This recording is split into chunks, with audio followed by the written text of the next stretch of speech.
Sabi nila, masarap magkaroon ng best friend. May taong poprotekta sa'yo, may taong magpapasaya sa'yo, pero handa mo bang itaya ang pagkakaibigan para sa hinahangad mong pagmamahalan?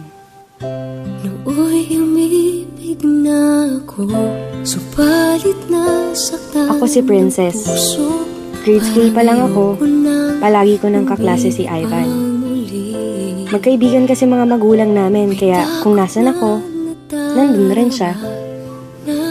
Mapalungkot man o mapasaya, sa kulitan man o problema, yan si Ivan, ang taong lagi kong kakampi sa buhay.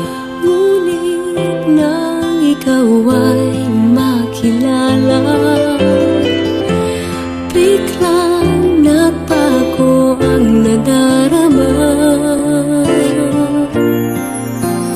Para sa'yo, ako'y ibig pang muli.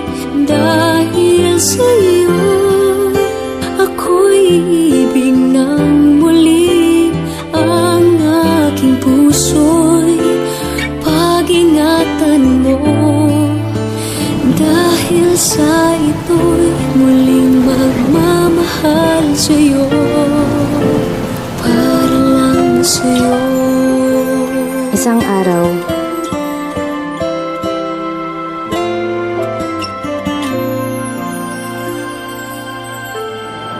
bakit ka naman sumali sa prank?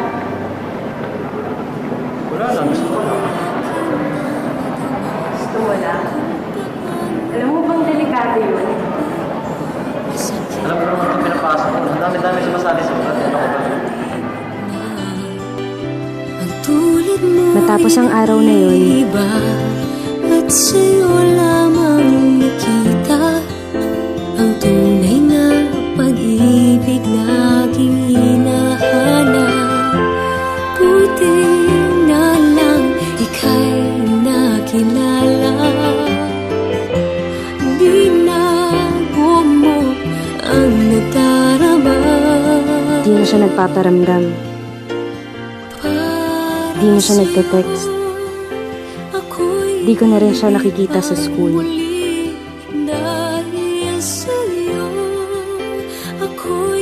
Kamusta na kaya siya? Pinuntahan ko siya sa bahay nila, pero hindi ko siya naaabutan. Namimiss ko na yung best friend ko.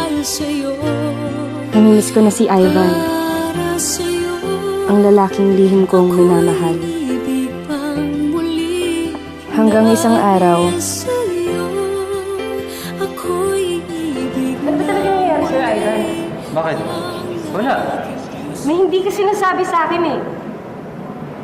Ano kailangan ko sabihin sa'yo? Ba't di ka na pumapasok? Ba't di ka na nagpaparamdam sa akin? Ba't di ka nagre-reply sa mga text ko, Ivan? Ivan! Ano ba talaga nangyayari sa'yo? Ba't ka ba nangangiram sa buhay ko? Ano ba kita?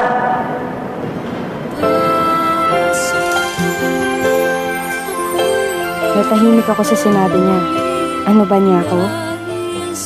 Isa lang akong hamak na best friend. Hanggang doon na lang yun. Umalis siya at di na nagpakita.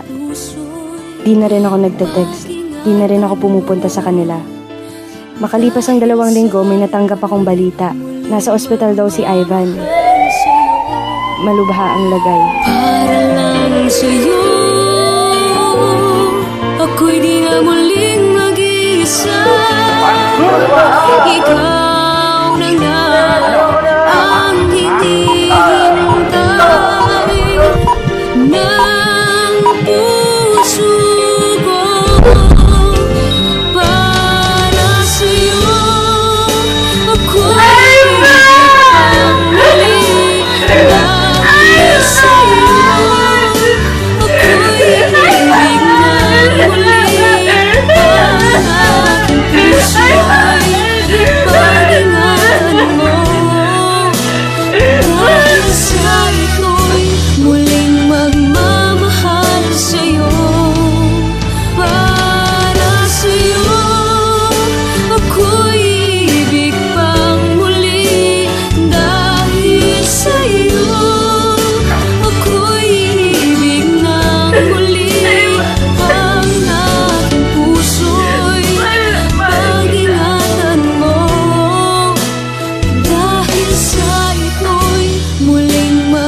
nag-abot sa akin ng cellphone ni Ivan.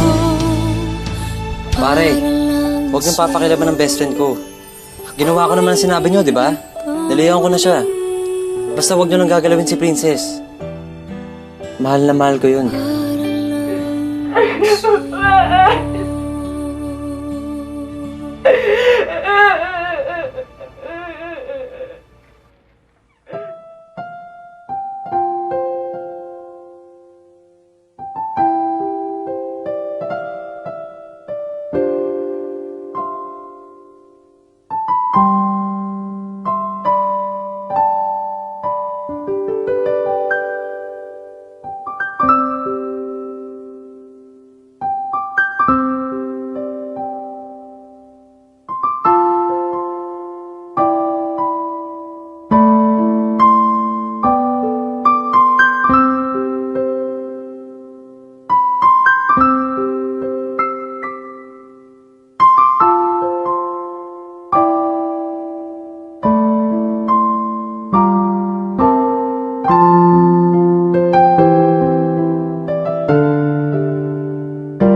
ko para sa Oh my gosh!